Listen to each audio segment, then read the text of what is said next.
Har doimgidek yana dastavka mojarosida. Kecha kommunizmga turibman. Bitta zakaz tushdi.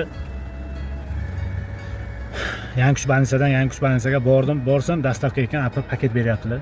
Dastavka qo'shilmagan. Apa dedim, dastavkani qo'shib berasizlar dedim. Keyin aytdi, nima qilay, telefon qilib qo'shaymi dedim. Aytdim, yo'q, pulni qo'shib berasiz, bo'ldi dedim. Mayli dedi. Keyin dastavkani oldim, kommunizmni Yangiqishga kelganman. Yangiqishda o'ziga dastavka berib yuboryapti-da, masjid oldiga. Men bu masjid emas, oldingi, undan keyingi masjidga boribman. Klientga telefon qilib, men kelaman apa dedim. Keyin masjid oldiga turibman, qanisiz dedim. Men aytdim, "Mana masjid oldiga turibman." U shu 100 metr nariyadagi masjid oldiga zakaz qilgan ekanda. Keyin qaytdimda, o'sha 14 ming so'm bo'ldi. Men aytdim, "Nezashto ko'p yurib bordim shekilli" dedim-da. O'sha yerga yopdim 14 mingga. Qaytarib olib keldim. Qaytarib olib kelib berdim klientga. "Nech pul bo'ldi?" dedi. Men aytdim, "Apa, o'zi 14 mingga yopdim" dedim, lekin shunchagina joyga dedim, taksi chaqirib nima qilish kerak emas, to'g'ri qilish kerak emas dedi. "Nech pul bo'lardi?" dedim. "Nardan zakaz qilib yurgansiz?" dedim. 10 ming so'm bo'lardi. "Mayli, 10 ming bering" dedim. 10 ming so'mni oldimda ketdim. Endi rizq shu, endi nima deysiz? Endi qayerdan kelasiz, nima qilasiz? U klientning emas-ku. Adashibman, endi men adashibman. Shunday qilib dastavka temasi yopildi. 2 kun kutaman, zakaz tushmaydi, programma ishlayapti. Keyin 2 kundan keyin kechqurun shu profilga qarayapman. Unda chiqib qolgan profil tepasiga endi SMS xabar kelsa ham shunaqa ko'rinadi. Endi SMS kelganmi deb e'tibor bermaganman. Keyin menga telefon qildim, dispetcherga telefon qildim.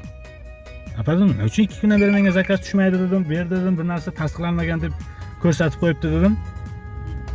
"Akkauntingiz blokda" dedi.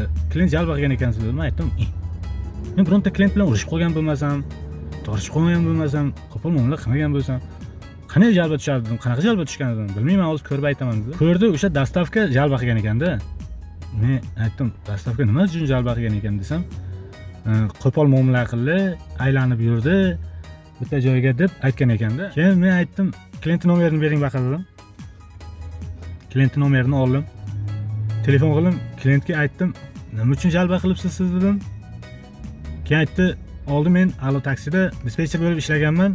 Noto'g'ri ishladingiz, ham boshqa joyga olib bordingiz" deyapti-da, dastavkani deyapti. Men aytdim, "Noto'g'ri joyga olib borgan bo'lsam, 100 metrga zakaz qilibsiz, men kommunizmdan kelib sizni dastavkangizni olib borib berdim, lishniy pul olgan bo'lmasam, nima uchun jalba qildingiz" desam, "Siz deydi kompaniyaga deydi narishina qilib ishladingiz" deyapti. "Qanaqa narishina qildim" desam, "Dastavkani qo'shtirmay olib bordingiz" deydi. Men aytdim, "Yo'q apa, siz dedim noto'g'ri gapiryapsiz" dedim. "Narishina siz tomonidan bo'lgan" dedim. "Siz dedim dastavkani bilib turib" dedim, dispetcher bo'lib ishlaganda o'zi. "Bilib turib" dedim, "dastavkani qo'shtirmagansiz, bironta loq passajir voditelni kutgansiz" dedim. "Shu dastavkani qo'shtirmasdan olib borsa, bir 4 ming 5 ming ekonom qilaman deb siz plan qilgansiz" dedim. "Afsuski sizni baxtingizga" dedim, "umniy passajir voditel tushib qoldi" dedim. "Shuni hisobiga" dedim, "sizni alamingiz kelib" dedim, "keyin jalba qilgansiz" dedim. "Sizni" deb dedim, 2 kundan beri men zakaz ola olmayapman" dedim. "Bu yerda akkauntim blok bo'lgan, meni xabarim yo'q" dedim. "Shu arziydimi jalba qilishga" dedim. "Tuhmat qilib" dedim. "Hozir nima qilishim kerak men?" Men aytdim, "Telefon qiling-da" dedim. "Kompaniyaga" dedim. "Men tuhmat qildim, ekonom qilmoqchi bo'lib" deb ayting dedim. Shunaqa qilib deng 2 kun men zakazsiz uxlab qolib, akkumulyatorim o'tirib qolibdi, endi para yonib qolib ketgan. Men kalti yarim оборот ochiq qoldiribman. Shunaqa qilib deng akkumulyatorni kelib bolalar qo'shib berishdi. Sinfdoshlarim ham liniyada.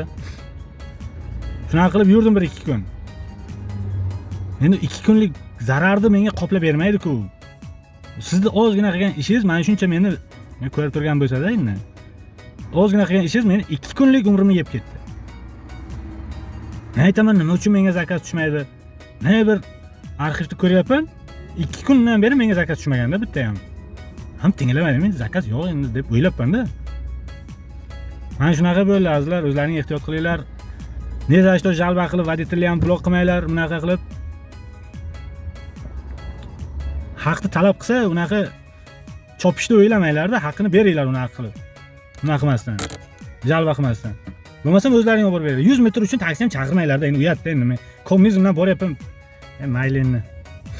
Mana shunaqa azizlar, ehtiyot bo'linglar.